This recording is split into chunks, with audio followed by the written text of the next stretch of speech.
అదే RTV app వార్తల్ని క్షణాల్లో చదివే అవకాశం ఉంటుంది. ఒక న్యూస్ పేపర్, ఒక టెలివిజన్ ఛానల్ మీ చేతుల్లో ఎప్పుడూ ఉంటాయి. ఎస్ సార్, మొత్తం మీద అయితే విజయవాడ విపత్తుకి ఈరోజు ఉదయం నుంచి కూడా వరద ప్రభావం తగ్గుముఖం పెట్టినప్పటికి కూడా అయితే ఇప్పుడు పూర్తిగా కూడా ప్రభుత్వం అంతా కూడా ఆహార సరఫరా తర్వాత ఇతర అంశాల మీద ఫోకస్ చేసింది. ప్రధానంగా మంత్రి నారాయణ స్వయంగా ఇక్కడే ఉన్నారు. ఆయన వీటికి సంబంధించిన సప్లై కావచ్చు, ఏ ప్రాంతాలకి ఫుడ్డు, నీళ్లు, తర్వాత వాళ్ళకి అవసరమైన వ్యవహారాలన్నీ కూడా చూడడానికి ఆయన రంగంలో దించిన పరిస్థితి అయితే మనకి కనపడుతూ ఉంది. సో ఈ నేపథ్యంలో మంత్రి నారాయణ కూడా మనతో ఉన్నారు. సార్ ఒక్క నిమిషం సార్, నారాయణ అసలుకి ఇక్కడ పూర్తిగా అంటే ఏ వస్తువులు సరఫరా చేయాలి, ఎక్కడెక్కడికి ఏ ప్రాంతాలకి ఫుడ్డు, నీళ్లు పంపించాలి అనే క్లియర్గా ఆయన తనిఖీలు చేస్తున్న నేపథ్యం అయితే మనం చూస్తున్నాం. సో కంప్లీట్గా బస్సుకు సంబంధించినవి కావచ్చు, లేకపోతే ఇతర అంశాలకు సంబంధించి అన్నిటిని కూడా మనం ఒకసారి చూసే ప్రయత్నం అయితే చేద్దాం. అంటే ఇక్కడ వాటర్ ప్యాకెట్లు, తర్వాత ఇతర చాలా ప్రాంతాలకి దాదాపుగా 6 లక్షల ఫుడ్ ప్యాకెట్స్ని ఆయన రెడీ చేయడానికి సిద్ధమైన పరిస్థితి అయితే మనం చూస్తున్నాం. పూర్తిగా కూడా అక్కడి నుంచి అన్నీ కూడా ఆయన తనిఖీలు చేస్తున్న పరిస్థితి అయితే మనకి అర్థమవుతోంది. సో ఓవరాల్గా ఇప్పుడు మంత్రులు కావచ్చు, తర్వాత ప్రధానంగా స్టేడియంలో వ్యవహరించిన దాదాపుగా అన్ని ఫుడ్ ప్యాకెట్స్ని ఇతర ప్రాంతాల నుంచి ఇప్పటికే చాలామంది వచ్చారని చెప్తున్నారు. ఇతర జిల్లాల నుంచి కూడా ఫుడ్ సప్లై చేసుకుంటూ వచ్చిన పరిస్థితి అయితే ఉంది. చాలామందికి ఫుడ్ ప్యాకెట్స్ని మంత్రి స్వయంగా ఇక్కడి నుంచి అందించే ప్రయత్నం అయితే చూస్తున్నారు. అసలు ఆహార ఏర్పాట్లు ఏ విధంగా ఉన్నాయి కూడా ప్రత్యక్షంగా ఆయన తనిఖీ చేస్తున్న పరిస్థితిని మనం చూస్తున్నాం. అయితే ఇప్పటికిప్పుడు ఉన్న దీంట్లో అసలుకి చాలా ప్రాంతాల నుంచి ఇక్కడ ఫుడ్డు తీసుకుని వస్తుంది. ఇతర జిల్లాల నుంచి కూడా గుంటూరు, చిత్తూరు, పక్కనున్న ఈస్టు, వెస్టు, ఇతర జిల్లాల నుంచి కూడా వీటన్నిటినీ కూడా తనిఖీలు చేస్తున్న పరిస్థితి. ఇది ఈస్ట్ గోదావరి నుంచి వచ్చిన ఫుడ్ సప్లైస్గా అయితే మనకి కనబడుతుంది. ఇతర వీటన్నిటిని మనం చూస్తే చాలా స్టేడియం మొత్తం కూడా ఇక్కడ ఫుడ్కి సంబంధించి ఏర్పాట్లతో నారాయణ మగ్నమైన పరిస్థితి ఉంది. మంత్రి అన్ని ప్రాంతాలకి, ఏ ప్రాంతాలకి ఫుడ్ పంపించాలనే ప్రయత్నం అయితే చేస్తున్నారు. సార్ ఇప్పటికీ 6 లక్షల ప్యాకెట్స్ని సిద్ధం చేసినట్టుగా తెలుస్తుంది. పూర్తిగా కూడా నిన్న కొంత ల్యాప్సెస్ని ఓవర్కమ్ చేసే ప్రయత్నం ఏమైనా జరుగుతుంది? ఖచ్చితంగానండి. నిన్న కొన్ని ఏరియాలకి యాక్చువల్గా బోటు పైన తిరగబడే స్టేజ్లో ఉన్నాయి. అందువల్ల ఇవాళ ముఖ్యమంత్రి గారు డ్రోన్స్ని ఎక్కువ పెంచారు. యాక్చువల్గా అంటే డ్రోన్లలో ఇవ్వాలన్నా మనకు ఆ ఏరియా ఎక్కడుంది పాయింట్ తెలియాలి. యాక్చువల్గా కొద్ది ఇబ్బందులు ఉన్నాయి దాంట్లో కూడా. కొంతవరకు అయితే డ్రోన్ యాక్చువల్గా చేయగలదు. అయినా ఇవాళ ఏంటంటే ట్రాక్టర్లు ఎంతవరకు బాగలవో అంతవరకు ట్రాక్టర్లు తీసుకుపోయి అక్కడి నుంచి డ్రోన్ ఆపరేట్ చేశారు. అయితే హెలికాప్టర్లో నేను మ్యాక్సిమం కవర్ చేశారు. హెలికాప్టర్ల ద్వారా మ్యాక్సిమం యాక్చువల్గా చేయడం జరిగింది. ఇవాళ యాక్చువల్గా అయితే 6 హెలికాప్టర్లు యాక్చువల్గా వచ్చినాయి. వాటి ద్వారా ఎటువంటి పరిస్థితుల్లో కూడా ఈరోజు ఎవరికి బ్రేక్ఫాస్ట్ కానీ, లంచ్ కానీ, డిన్నర్ కానీ ఒక్కరికంటే ఒక్కరికి కూడా షార్టేజ్ రాకూడదు. అవసరమైతే డబుల్ చేయమన్నారు. ఈరోజు అయితే మొత్తం డబుల్ చేసాం. ఒక్క విజయవాడ నుంచే కాకుండా అటు నెల్లూరు, ప్రకాశం, ఈస్ట్ గోదావరి, వెస్ట్ గోదావరిలో ఉన్న మా మున్సిపల్ కమిషనర్ అందరికీ చెప్పి ప్రతి ఒక్కరు మనిషికి 1 లక్ష, ఒక్కొక్క మున్సిపల్ కార్పొరేషన్ నుంచి 1 లక్ష ఫుడ్ ఎక్స్ట్రాగా, అంటే దాదాపు ఒక 6 లక్షలు ఇవ్వాలి. భీమవరం, ఏలూరు అనే దగ్గర నుంచి 6 లక్షల ఫుడ్ ప్యాకెట్స్, బ్రేక్ఫాస్ట్ కావచ్చు, ఒక 6 లక్షల లంచ్, 6 లక్షల డిన్నర్, అదేవిధంగా బ్రేక్ఫాస్ట్కి 6 లక్షలు వాటర్ బాటిల్స్, లంచ్కి ఆ విధంగా ఏర్పాటు చేసాం. అందువల్ల ఈరోజు ఎటువంటి ఇబ్బంది ఉండదు. ఇప్పటికే మేడం గారు ఆల్మోస్ట్ టోటల్గా మేడం గారు ఇక్కడ చూస్తున్నారు. టోటల్గా ఆల్మోస్ట్ డిస్పర్స్ చేశారు 3 లక్షల పైన. మరొక గంటలో మిగతా 3 లక్షలు కూడా డిస్పర్స్ చేసి ఎవరికి ఎటువంటి ఇబ్బంది లేకుండా నుక్ అండ్ కార్నర్లో కూడా ఈరోజు. ఇప్పుడు ప్రధానంగా నెక్స్ట్ మీకు ఒక సమస్య రాబోతుంది. వాటర్ వెళ్ళిన తర్వాత అసలుకి బురద ఇండ్లలో పుడితే కూడా చేరుకుపోయింది. తర్వాత అది క్లీన్ చేయాలి. తర్వాత అంటురోగాలు వచ్చే ప్రబల పరిస్థితులు ఉన్నాయి. వీటన్నిటికీ ప్రభుత్వం సిద్ధమవుతుందా? ముందుగా ఒక అంచనా వేసుకుందా? ముఖ్యమంత్రి గారు అందుకే ముందే ఇన్స్ట్రక్షన్ ఇచ్చారండి. ఇమీడియట్గా మున్సిపల్ శాఖ, హెల్త్ శాఖ ఇద్దరు సమన్వయంతో ఇమీడియట్గా రోడ్లన్నీ వాటర్తో క్లీన్ చేయాలన్నారు. 1కి 2 సార్లు వాటర్తో క్లీన్ చేయండి, ఇలాంటి అంటురోగాలు వస్తాయి. క్లీన్ చేసి దానికి చేయాల్సిన బ్లీచింగ్ అని చేయమన్నారు. దానికి ముందు జాగ్రత్తగానే అన్ని జిల్లాల నుంచి మున్సిపల్ కార్పొరేషన్ని వాళ్ళ సిబ్బందిని యాక్చువల్గా పిలిపించేసి మా సెక్రటరీ గారు,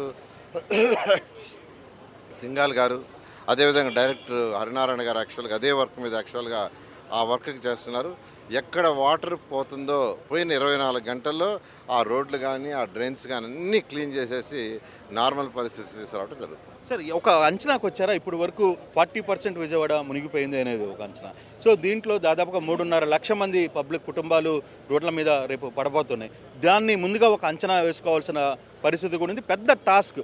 గతంలో కర్నూలు ఎక్స్పీరియన్స్ మనం కల్లారా చూసాం. సో అటువంటి టాస్క్ని ఇప్పుడు మీ ముందు ఉన్నాం. ఖచ్చితంగానండి. గత 200 సంవత్సరాలు ఎప్పుడు వాటర్ రాలేదు. ఇదే యాక్చువల్గా ఫస్ట్ టైం రావటం. అయితే దీనికి తగ్గట్టుగా మనం యాక్చువల్గా ప్లాన్ చేసుకోవాలి. గత ప్రభుత్వం కొన్ని ల్యాప్సెస్ చేసింది. రివీట్మెంట్ వాళ్ళు కొన్ని దగ్గర యాక్చువల్గా ఒక 500 మీటర్లు వదిలేసింది. అది కానీ కట్టుంటే కొన్ని ఏరియాలకి ఫ్లడ్ వచ్చినది కాదు. అదేవిధంగా కొన్ని దగ్గర యాక్చువల్గా వైడన్ చేస్తుండే అలా కొద్ది ప్యాకెట్స్ వాళ్ళకి యాక్చువల్గా ఆ కాంట్రాక్టర్కి డబ్బులు ఇన్నందువల్ల వాళ్ళు వదిలేశారు. అవన్నీ కూడా ముఖ్యమంత్రి గారు యాక్చువల్ రివ్యూ చేస్తున్నారు. ఈ వరద తగ్గానే ఇమీడియట్గా దాని మీద యాక్షన్ తీసుకుని ముందుకు పోవడం. ప్రతిపక్ష నేత విమర్శలు చేస్తున్నారు. ఏ విధంగా చూస్తారు? ఆయన ఇప్పుడన్నా ఇట్లాంటి వస్తే బయటికి ఎక్కడ వచ్చాడండి, హెలికాప్టర్లు అటా తిరిగిపోయాడు, ఎవరైనా కళ్ళు వినిపించారు. కానీ మా ముఖ్యమంత్రి గారు ఇది వచ్చిన వెంటనే కలెక్టరేట్కి వచ్చి అక్కడే సెక్రటరియట్ అనుకుని అధికారులను అందరినీ అక్కడికి రమ్మని అక్కడి నుంచి చేస్తూ తెల్లవారి 3-4 దాకా చేస్తున్నారు. మళ్ళీ అటు పోయి మళ్ళీ 2 అవర్స్ తర్వాత వచ్చేస్తున్నారు. అలా ఇలాంటి ముఖ్యమంత్రి భారతదేశంలో ఎవరు ఉండండి. ఆయన నిద్రపోడు, మమ్మల్ని కూడా నిద్రమానిటలేదు. అదేవిధంగా కంట్రోల్ రూమ్లో లోకేష్ గారు కూడా ఉండి యాక్చువల్గా దీన్ని పర్యవేక్షిస్తున్నారు. ఖచ్చితంగా ఇంతకంటే డిజాస్టర్ని ఎవరు కంట్రోల్ చేయలేరు. Thank you. సో నారాయణ గారు చాలా క్లియర్గా చెప్తున్నారు. ఇప్పుడు నీళ్లు వెళ్ళబోతుంది. రేపు ఉదయం జరగబోతున్న ఇంకొక సమస్య మాకు టార్గెట్గా ఉంది. మొత్తం క్లీనింగ్ చేయాలి. తర్వాత దానికి సంబంధించిన వ్యవహారాలన్నీ కూడా సిద్ధం చేయాలి. సో దానికి పూర్తి స్థాయిలో మున్సిపల్ శాఖ మొత్తాన్ని కూడా అప్రమత్తం చేసిన పరిస్థితి ఉంది. దానికి ముందుగానే చంద్రబాబు మాకు ఒక దిశానిర్దేశం చేశారు కాబట్టి మాకు ఎటువంటి ఇబ్బందులు లేవు. ఆ దిశగా కూడా మేము ప్లాన్ ఆఫ్ యాక్షన్ చేసుకుంటున్నామని చెప్పారు. మరోవైపు ఫుడ్ కూడా ఇక్కడికి చాలామందికి ఇక్కడ అందించే ప్రయత్నం కూడా జరుగుతుంది. ఇక్కడి నుంచి ఫుడ్ని అందిస్తున్నారు. తర్వాత చాలా ప్రాంతాలకి ఇక్కడ నుంచి తరలించడానికి సుదూర ప్రాంతాల నుంచి వచ్చిన వారికి కూడా ఇక్కడ ఫుడ్ని అందించే ప్రయత్నం కూడా జరుగుతుంది. సో ఏదేమైనా ప్రభుత్వం పూర్తిగా కూడా అప్రమత్తమైంది. ఈరోజు నిన్న మొన్న జరిగిన కొన్ని ల్యాప్సెస్ని మిస్ కాకుండా డెఫినెట్గా అన్నీ కలిసి ఈసారి దాన్ని ఓవర్కమ్ చేయాలి ఈరోజు అనే ఒక ప్రయత్నంలో భాగంగా చాలా గట్టిగా పనిచేస్తుందని చూడాలి. మొత్తం మీద ఆ ఎఫెక్ట్స్ అయితే ఇక్కడ కనపడుతున్నాయి. మీ అందరికీ తెలుసు విజయవాడలో వచ్చిన విపత్తు. దానికి సీఎం గారే స్వయంగా ఇక్కడే ఉండి యాక్చువల్గా మొత్తం పర్యవేక్షిస్తున్నారు. అదేవిధంగా మా మున్సిపల్ శాఖ మున్సిపల్ డిపార్ట్మెంట్లో ఉన్న అధికారులందరూ కూడా యాక్చువల్గా ఈరోజు పూర్తిగా నియమకమై ఉంటారు. అంతేకాకుండా పక్కన ఎక్కడైతే ఈ యొక్క ఎఫెక్ట్ లేని కార్పొరేషన్స్ నుంచి మున్సిపాలిటీస్ నుంచి యాక్చువల్గా కమిషన్ అధికారులు కూడా యాక్చువల్గా మా సెక్రటరీ గారు పిలిపించారు. దీంట్లో యాక్చువల్గా ఇన్వాల్వ్ చేశారు. అయితే వీళ్ళందరికీ ఇంకా అంటే ఎక్కడైతే వరదల్లో ఇంకా అసలు అంటే ఇంకా ఫ్లడ్ ఇంకా కంటిన్యూ అవుతుందో అక్కడ 4 అడుగులు 5 అడుగులు 6 అడుగుల్లో ఉండారు. అయితే ఈ రోజు నుంచి తగ్గుముఖం పడుతుందని ఎక్స్పెక్ట్ చేస్తున్నాం. అయితే ఎవ్వరికి ఎటువంటి ఇబ్బంది లేకుండా చేయమని ముఖ్యమంత్రి గారి ఆదేశంతో ఈరోజు యాక్చువల్గా అన్ని శాఖలు పనిచేస్తున్నాయి. ఈ ఫుడ్కి సంబంధించి యాక్చువల్గా దాదాపు ఈరోజు అయితే 6 లక్షల పైగా breakfast, more than 6 lakhs water supply చేస్తున్నారు. నిన్న మొన్న సప్లై చేసేదానికి దాన్ని ఇంకా పెంచమని ముఖ్యమంత్రి గారు చెప్పడం. అందువల్ల పక్క జిల్లాలో అయినటువంటి ప్రకాశం కావచ్చు, గుంటూరు కావచ్చు, అటు నెల్లూరు కావచ్చు, ఇటు ఈస్ట్ వెస్ట్ నుంచి కూడా మా మున్సిపల్ కమిషనర్కి ఆదేశించి అక్కడి నుంచి ఒక్కొక్కరిని యాక్చువల్గా 50,000 60,000 ఫుడ్ ప్యాకెట్స్ బ్రేక్ఫాస్ట్, లంచ్ అయితే 1 lakh, ఈవినింగ్ డిన్నర్ అయితే 1 lakh పంపించమని ఒక్కొక్కరిని. అంటే దాదాపు 5 లక్షలు యాక్చువల్గా ఈరోజు నుంచి అధికంగా పెంచడం జరిగింది. అదేవిధంగా అందరినీ కూడా వాటర్ ప్యాకెట్స్ పంపించున్నాం. ఇప్పటికైతే ఆల్మోస్ట్ వాటర్ ప్యాకెట్స్ అయితే 2,50,000 దాకా డిస్ట్రిబ్యూట్ చేశారు. ఫుడ్ అయితే దాదాపు 2 లక్షల దాకా యాక్చువల్గా బ్రేక్ఫాస్ట్ చేశారు. ఇంకా పంపిస్తూ ఉన్నారు. బహుశా ఇంకొక హాఫ్ అన్ అవర్లో అన్నీ పంపించడం జరుగుతుంది. వచ్చిండే లారీలు ఇవన్నీ కూడా బ్రేక్ఫాస్ట్ సంబంధించినవి. ఈ విధంగా ఎటువంటి ఇబ్బంది లేకుండా అందరూ అధికారులు ముఖ్యమంత్రి గారు అందరూ సీనియర్ జూనియర్ లేకుండా అందరికీ డ్యూటీలు వేసి యాక్చువల్గా చేస్తే ఈ విధంగా సహాయ కార్యక్రమాలన్నీ జరుగుతున్నాయి.